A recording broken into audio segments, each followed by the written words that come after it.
Now, with the brutal invasion of Ukraine by Russia, the rise of China and the challenge to American power, and indeed battles for influence in Africa and elsewhere, the competition of great powers appears to be back. And that makes the role of diplomats in trying to manage and resolve international conflicts and crises as important as ever.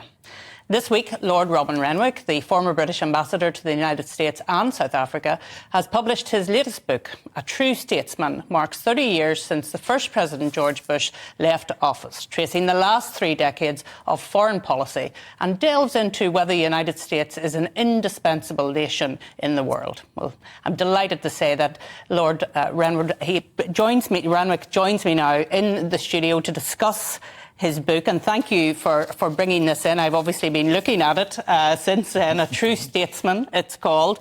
And I just when I was reading through it, noticed the quote that you put at the front of the book from George H.W. Bush. And it says, "If the United States does not lead, there will be no leadership. If the United States instead turns inward, there will be a price to be paid later." That's pretty prophetic, isn't it?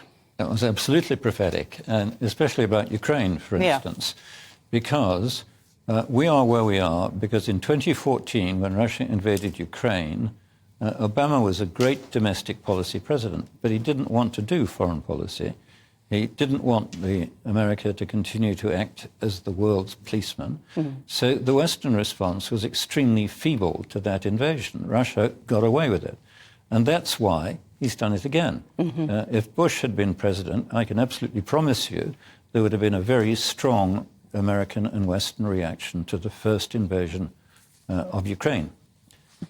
So there's a lesson to be learned in this book, I think, apart from the fact that it's a sort of homage to a great man and a personal friend.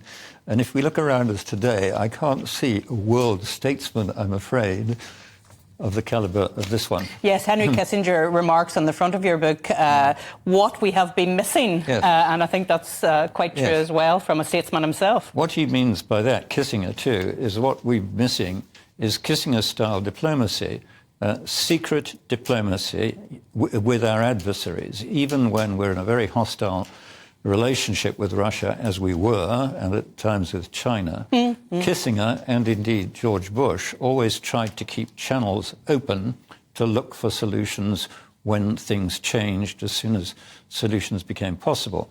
Now, at the moment in Ukraine, there's no early end to this fighting, but we still have to look for a way, for a moment, when we can stop it, because, nobody can afford to see this go on indefinitely. Of course, diplomacy is the art of the possible, as you well know, better than anybody. And the other thing that you point to from George H.W. Bush was that he very much believed in that personal touch, that personal diplomacy, taking a lead in terms of doing what he had to do. He had wonderful personal relationships with the other world leaders, all of them. I mean, Thatcher and John Major, but people like President Mitterrand, also Helmut Kohl, and all the Arab leaders. When Saddam Hussein invaded Kuwait, he got a coalition of all the Arab nations to join in throwing him out. But he said, nevertheless, if the US hadn't taken the lead, Saddam would still be in Kuwait. Sure. But the other lesson is that the Bush family, not just George Sr., but George Jr. too, were inclusive politicians. They made huge inroads in terms of appealing to the Hispanic minority especially, also to the black minority. They were the opposite of Trump. None of them voted for Trump. They didn't believe in divisive politics or in attack dog politics.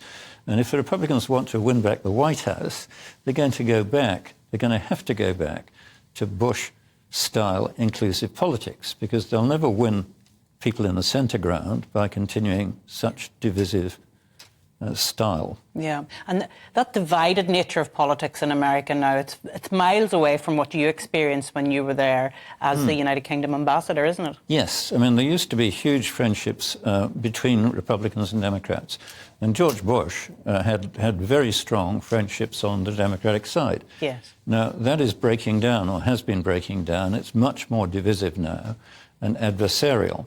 Now, that's not what a lot of Americans want. They want to see some bipartisan agreements. And I'm glad to say that over the war in Ukraine, there is bipartisan agreement. Both sides have voted through Congress huge amounts of assistance to Ukraine, military and every other kind too. So that is a bipartisan approach. And I suppose it's about trying to understand why Obama and then latterly Trump didn't want to be the world's policeman, quote unquote, but surely they have to recognise their position in the world as this huge nation. Well, you're driven back to it. I mean, if we hadn't taken the line we've done about Ukraine, if America hadn't said, right, we're going to help the Ukrainians every way we can to make sure they're not wiped off the map of Europe, which was Putin's plan, then they would have been, because we do not, among the Europeans at the moment, have sufficient unity, resolution, or spending on defence to be able to stop this kind of thing. Yeah, or absolutely. hardware. Yeah. So American leadership, whether we like it or not, remains fundamentally important. And it's very important for the American leader to understand, as Bush did, that there are moments when America really has to step up. I mean, the threat to Taiwan, too, is another good example. As long as America is making it clear that they would not allow it to happen, China is very unlikely to try to do it. Sure. But otherwise, why wouldn't they? Yeah, absolutely.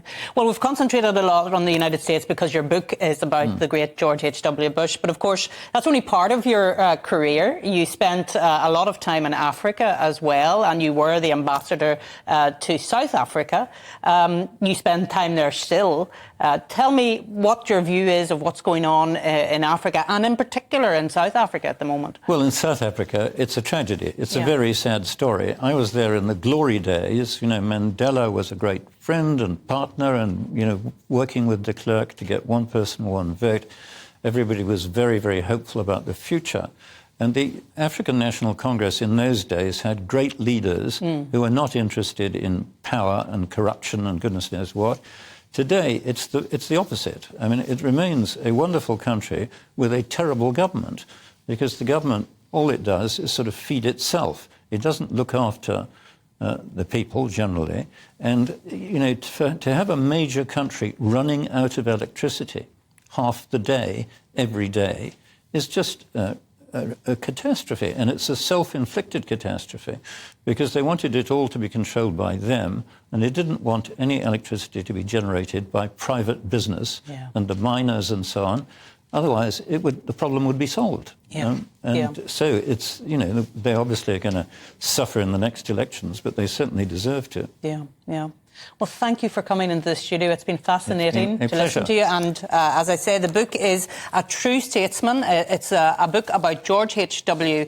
Bush, and it's got some fabulous recommendations on there. But Robin, thank you for coming into the studio. Thank you very much.